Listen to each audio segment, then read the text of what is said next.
This marriage certificate marks a historic milestone for Nepal's LGBTQ community.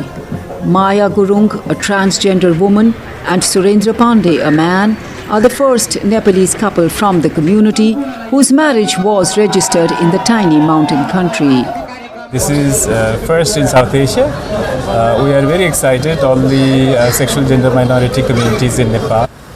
Nepal's Supreme Court allowed registration of non-heterosexual marriages in June, pending the framing of laws. Neighbouring India took the opposite path when the top court rejected pleas to legalize same-sex marriages. It was a discouraging development for the country's LGBTQ community. Despite the setback, India's LGBTQ activists are intensifying their campaign for equal rights. After the court ruled that it was up to Parliament to decide the issue, some are rallying political support. I think for any sustained change in LGBTQ plus rights in India, we need to engage with our politicians. We need to ensure that queer rights become an issue in the legislative arena, in Parliament, in our state legislatures, in our sort of city councils. And we need to ensure that queer people are not begging for rights in the courtroom, but demanding for rights in the streets.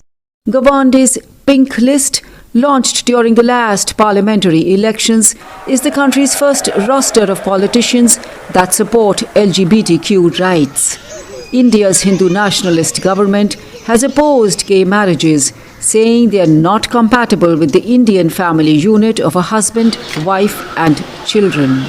Legal options are also being explored. Review petitions have been filed in the Supreme Court regarding its October judgment.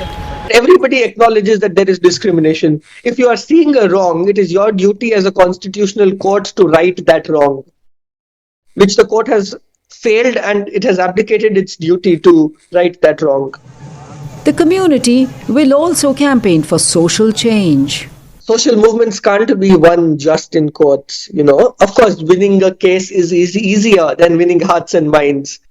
But some of us have to kind of go on the ground and advocate for everything day in and day out.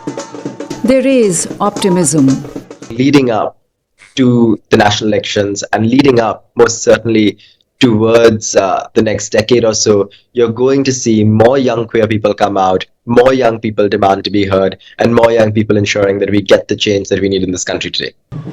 Such voices will set the course for the next big fight for India's LGBTQ community, which only emerged in the open 5 years ago after homosexuality was decriminalized following a long legal battle. Anjana Pasricha, VOA News, New Delhi.